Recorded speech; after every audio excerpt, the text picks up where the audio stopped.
చాలామంది చూస్తున్నారు కదా. రైతులు రోడ్లపైన ధర్నా చేయడము, తన పంటని కాపాడడం కోసం రోడ్లపైకి రావడానికి చేస్తున్నటువంటి ప్రభుత్వము ఈరోజు సిటీలో కానీ ఢిల్లీలో కానీ ఎక్కడైనా కానీ తెల్ల బట్టలు వేసుకొని తిరిగే వాళ్ళు రైతు ఒక కుటుంబము బుర్జలో పొరలాడితే కానీ వాళ్లకు 3 పూటల తిండి రాదు.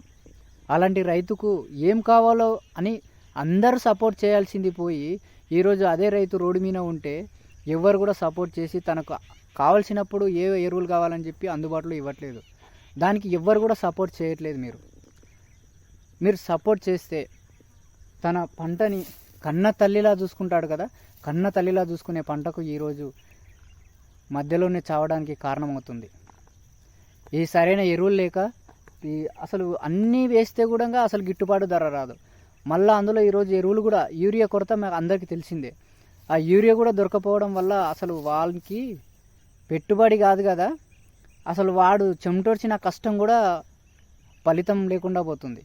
ఎందుకంటే రోజు రోజుకు ఈరోజు రైతులు అనేది యూత్ అంటే ముఖ్యంగా యువకులు రైతాంగానికి రావాలంటే చాలా అసలు ఆలోచన చేస్తున్నారు. ఎందుకంటే ఈరోజు అన్నీ కూడా మనము కంప్యూటర్ నుంచి మనం కాలిపోయే మిషన్ వరకు అన్నీ కూడా మనుషులం తయారు చేయగలుగుతాం, చేస్తాం. కానీ ఒక పంటను పండించాలన్నా, ఒక 5 గింజలు పండించాలన్నా మన నోటికి దాకా రావాలంటే రైతులా బతకాలి, రైతులా కష్టపడాలి. యువకులు రైతాంగానికి రావడం లేదు. ఎందుకంటే పోలీస్ ఉద్యోగి కొడుకు పోలీస్ అవుతున్నాడు, కలెక్టర్ ఉద్యోగి కొడుకు కలెక్టర్ అవుతున్నాడు అని ఆలోచన చేస్తున్నారు తప్ప ఒక రైతు కొడుకు కూడా రైతు కావాలని కోరుకుంటలేడు ఒక రైతు. ఎందుకంటే చూస్తున్నాం, చేసిన పంటకు సరైన గిట్టుబాటు ధర అసలు రావడం లేదు. అయినా రైతు అలాగే చేస్తున్నాడు. అదే రైతు ఈరోజు యూరియా కొరత ఉంది. అయినా ఆ రైతు మళ్ళీ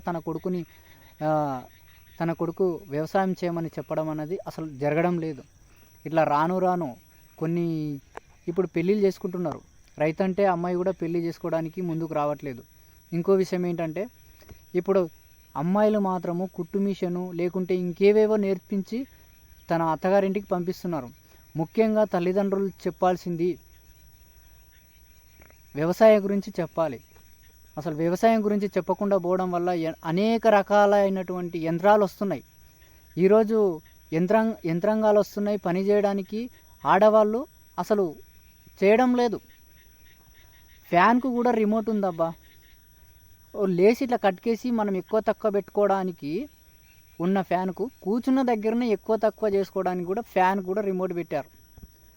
రేపు రాను రోబోలు వస్తున్నాయి. ఇలా అయిపోతే ఈ రైతాంగము చాలా అంటే ఇంకా మీకు చెప్పాల్సిన అవసరం కూడా లేదు. ఆల్రెడీ మీకు తెలుస్తుంది.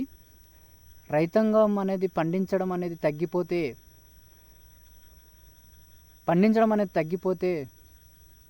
అప్పుడు రైతులకు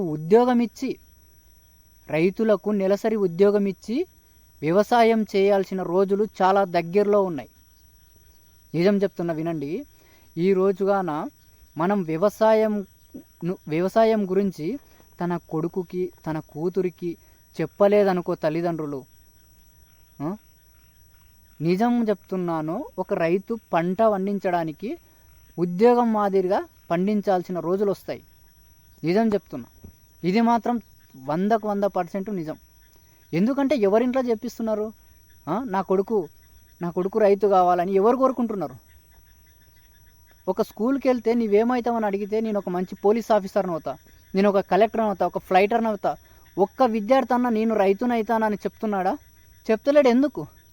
ఎండకు ఎండాలే, వానకు నానాలే, చలికి వణకాలే, రాత్రి పగలు కష్టపడి పంట పండించాలి. అవన్నీ ఎందుకు? అవసరం లేదు. కానీ 3 పూటల తిండి మాత్రం పక్కా కావాలి. 3 పూటల తిండి మాత్రము పక్కా కావాలి. ఇలా ఉందండి మన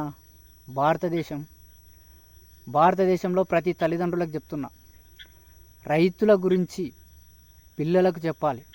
తల్లిదండ్రులు ఒక భాగంగా రైతు గురించి చెప్పి రైతులా బతకాలి, రైతులా జీవించాలని చెప్పి కూడా చెప్పాలి.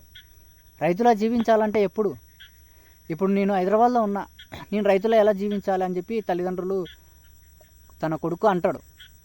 ఆ కొడుకు ఏం చేయాలంటే ఒకరోజు రైతు దగ్గరికి తీసుకెళ్ళాలి.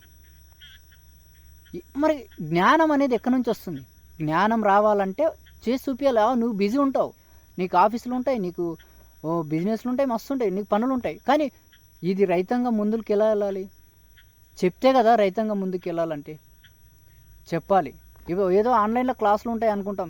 ఇప్పుడు నేను రైతులా చెప్తున్నాను, ఇది చెప్పడం కాదు, వచ్చి తనతో దిగి నాటేయాలి, తనతో దిగి అంచులు చేయాలి, తనతో దిగి ఎరువులు చల్లాలి. ఇది కదా ఒక రైతుకి, ఒక రైతు తల్లిదండ్రులు ఒక రైతు విధంగా ఒక రైతు దగ్గరికి వెళ్ళి పిల్లలకు నేర్పించాలి. ఇది చెప్పడం అనేది, నేర్పించడం అనేది. నా కొడుకు ఎంబీబీఎస్ చేస్తుండు, ఒక డాక్టర్. నిజం చెప్తున్నా, వానకు ఎండినోన్ని, చలికి నానినోన్ని, వానకు నాని ఎండినోన్ని, ఎండకు ఎండి నెత్తి కాలుకుంటా చెట్టు నీడ పోయినోన్ని యాక్టివ్గా ఉన్నానని తెలిసి ఒక హాస్పిటల్కి పోతే 99 టెస్టులు చేసి నీకు కంపల్సరీ ఇది ఉంది అని చెప్పి డాక్టర్లు చెప్తున్నారు. అంటే మోసపోతున్నాం అనేది మనం. నిజంగా చెప్తున్నా, ఈరోజు నేను ఇంత యాక్టివిటీగా తింటున్నా, యాక్టివిటీగా నడుస్తున్నా, అయినా చూద్దామని హాస్పిటల్కి వద్దామంటే పోయినామనుకోండి, కంపల్సరీ ఏదో ఒకటి నీకు ప్రాబ్లం ఉందని చెప్తారు. అంటే మనుషులని మోసం చేస్తున్నారు. ఒక హాస్పిటల్లో మనుషుల్ని మోసం చేస్తున్నారు. అసలు మోసం లేకుండా ఉండేది ఒక ఉద్యోగం ఏదంటే ఒక రైతు. జై జవాన్ జై కిసాన్.